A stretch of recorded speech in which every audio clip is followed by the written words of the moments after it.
ಪ್ರಕಾಶ್ ಹುಕ್ಕೇರಿ ಅವರು ಹೇಳಿದ್ದಾರೆ, ನಾವು ಫುಟ್ಬಾಲ್ ಅಲ್ಲ, ನಮ್ಮನ್ನೆಲ್ಲ ಅಭ್ಯರ್ಥಿ ಮಾಡಕ್ಕೆ ಹೋಗಬೇಡಿ. ನಾವೇನು ಫುಟ್ಬಾಲ್ಗಳ ಪ್ರತಿ ಸಲನೂ ಅವರು ಒತ್ತನ್ನು ವಹಿಸ್ಕೊಳ್ತೀವಿ. ಅದ್ರ ಬಗ್ಗೆ ನಾನೇನು ಕಾಮೆಂಟ್ ಮಾಡೋದಿಲ್ಲ. ಸಂಸದ ಡಿ.ಕೆ. ಸುರೇಶ್ ಅವರು ಪ್ರತ್ಯೇಕ ರಾಷ್ಟ್ರ ಬಗ್ಗೆ ಎತ್ತಿದ್ದಾರೆ. ಇದನ್ನೇ ಬಿಜೆಪಿ ನಾಯಕರು ಅಸ್ತ್ರ ಮಾಡ್ಕೊಂಡಿದ್ದಾರೆ.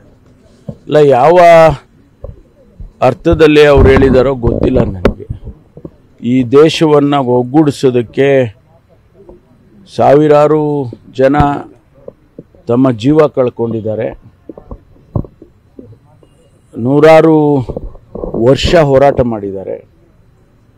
ಮತ್ತು ಮಹಾತ್ಮ ಗಾಂಧೀಜಿ ಅವರಿಂದ ಹಿಡಿದು ಬಹಳಷ್ಟು ಜನ ದೇಶಕ್ಕೆ ಸ್ವತಂತ್ರ ತರಬೇಕು ಮತ್ತು ದೇಶವನ್ನು ಒಗ್ಗೂಡಿಸಬೇಕು ಅಂತೇಳಿ ಪ್ರಯತ್ನ ಮಾಡಿದರು. ಮತ್ತು ಅನೇಕ ಜನ ಮಹಾತ್ಮ ಗಾಂಧೀಜಿ ಅವರನ್ನು ಸೇರಿಸಿ ಪ್ರಾಣ ಕಳ್ಕೊಂಡಿದ್ದಾರೆ. ಸುರೇಶ್ ಬಾಬು ಸಮಗ್ರ ಕೃಷಿ ಮಾಡಿ 365 ದಿನವೂ ಆದಾಯ ಗಳಿಸ್ತಿದ್ದಾರೆ.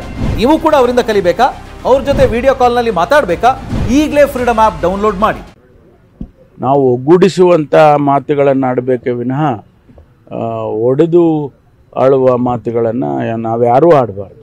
ಸುರೇಶ್ ಅವರು ಯಾವ ಅರ್ಥದಲ್ಲಿ ಹೇಳಿದಾರೋ ನನಗೆ ಗೊತ್ತಿಲ್ಲ. ಆದರೆ ನನ್ನ ಅನಿಸಿಕೆ ಏನು ಅಂತ ಹೇಳಿದರೆ, ನಾವು ಭಾರತ ಭವ್ಯವಾದ ಭಾರತ. ನಾವು ಪಾಕಿಸ್ತಾನ ವಿಭಜನೆ ಆದಾಗಲೇ ನಾವ್ಯಾರೂ ಹುಟ್ಟಿರಲಿಲ್ಲ. ಆದರೆ ಆ ಸಂದರ್ಭದಲ್ಲಿ ಆದಂಥ ಘಟನೆಗಳ ಬಗ್ಗೆ ನಾವು ಚರಿತ್ರೆಯಲ್ಲಿ ನಾವು ನೋಡಿದಾಗ ಬಹಳ ನೋವಾಗ್ತದೆ. ಹಾಗಾಗಿ ನಾವೆಲ್ಲ ಒಂದು ರಾಷ್ಟ್ರ, ಒಂದು ದೇಶ ಅಂಥೇಳಿ ಇರಬೇಕಾಗ್ತದೆ ಅನ್ನುವಂಥದ್ದು ನನ್ನ ಭಾವನೆ.